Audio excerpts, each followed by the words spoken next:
Hello everyone, welcome to my channel. আজকে আমার এই ভিডিওটাতে শেয়ার করব আমাদের বাড়ির হোম ট্যুর। চলুন ভিডিওটা শুরু করি। এটা আমাদের বাড়িতে ঢোকার গেট। আমাদের বাড়িটা একবারে রাস্তার ধারেই, আমাদের বাড়ির সামনে দিয়ে গ্রামের মেন রাস্তাটা যাচ্ছে। আমাদের বাড়িতে ঢোকার দুটো গেট আছে। গেট দিয়ে ঢুকেই প্রথমে উঠান পড়বে। উঠোনের বাঁ দিকে রাখা আছে আমার বাবার মোটর বাইকটা। করবী গাছের নিচে হরি মন্দির আর এইদিকে কলতলা। উঠোনের অপোজিট থেকে এরকম ভিউজ আসছে। এখানে আমাদের বেসিন আছে। এটা বাইরের বারান্দা। বাইরের বারান্দা থেকে ভেতরে ঢুকে এরকম একটা ভেতরের বারান্দা আছে। নিচের তলায় আমাদের টোটাল দুটো ঘর। সাইডের তাকে আমাদের ব্যবহার করার কিছু জিনিসপত্র রাখা আছে। এটা আমাদের টিভির ঘর বা বসার ঘর। এই ঘরে আমরা টিভি দেখি, খাওয়া দাওয়া করি ও সন্ধ্যাবেলায় বসে সবাই মিলে গল্প করি। এই ঘরের সেটি, এই ছোট্ট ঘরটা, এটা আমাদের রান্নাঘর করে।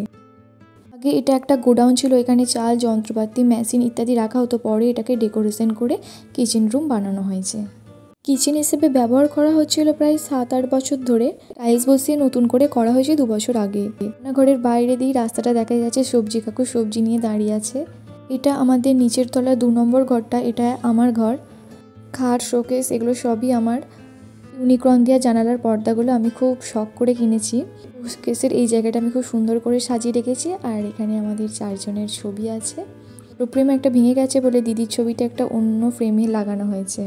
এই যে জিনিসগুলো ব্যবহার করি, এখানে আমার সবই রাখা আছে। এখানে আমার নেল পালিশ রাখা আছে, আমার জামা, হট ব্যাগ, আয়রন। ওপরের তাকটায় আমার বই থাকে। যে পেনদানিটা আমি পেন দিয়ে বানিয়েছিলাম। ওই যে একতলাটা, ওটা গঙ্গা চান করতে গিয়ে বাবা আমায় কিনে দিয়েছিল। এখন এই ঘরে আমি থাকি না। এই ঘরে এখন আমার দিদি থাকে বুঞ্জিকে নিয়ে, কারণ বুঞ্জি ছোট। একটা আর্ট এক্সামিনেশনের সার্টিফিকেটটা পেয়েছিলাম, ওটাকে তাই বাঁধিয়ে রেখেছি। পরে যাবো ওপরতলায়। বারান্দা থেকেই এখানে সিঁড়ি দিয়ে আমাদের ওপরতলায় যাই। ওই সাইডটা আমার জেঠুরা থাকে। মাঝি সিঁড়ি দিয়ে উঠি।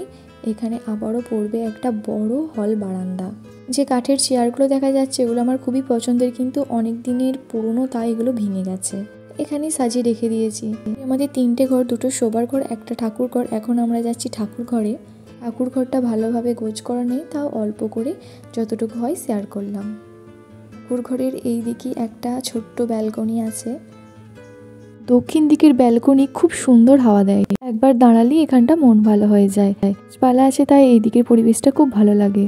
এরপরই আমরা চলে এলাম ঠাকুর ঘরের পাশের আমাদের দ্বিতীয় ঘরটায়। এটা আমার মায়ের ঘর। উপরের তাকটায় আমার আর্টের কিছু জিনিসপত্র রাখা আছে।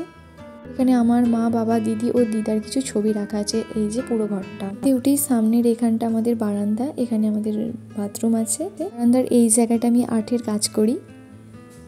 এই যে আমাদের পুরো বারান্দাটা, ওই দিকটা জেঠুদের, এই সামনেটা আমাদের।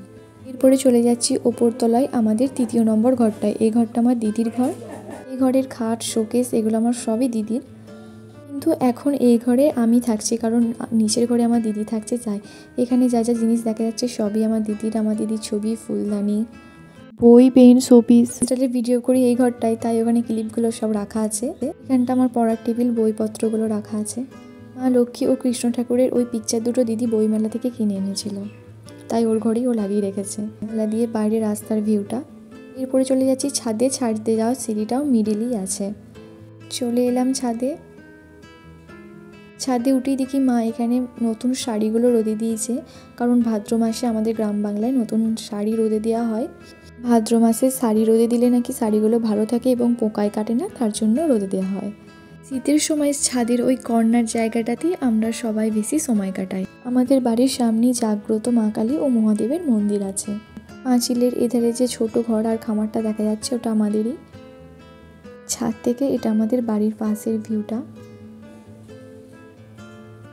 দরজার এই চৌকাঠটায় শীতকালে বেশিরভাগ টাইমে আমি বসে থাকি। চিলেকোঠার মতো জায়গাটায় আছে বাস্কেট, পাইপ। তো আমাদের চাষবাসের বাড়ি, সেহেতু এগুলো আমাদের কাজে লাগে। আমি এই কারণেই বানিয়েছি, এই সময়টা ক্যামেরা বন্দি করা থাক, যাতে মন হলে ভিডিওটা খুলে আবার দেখতে পারি।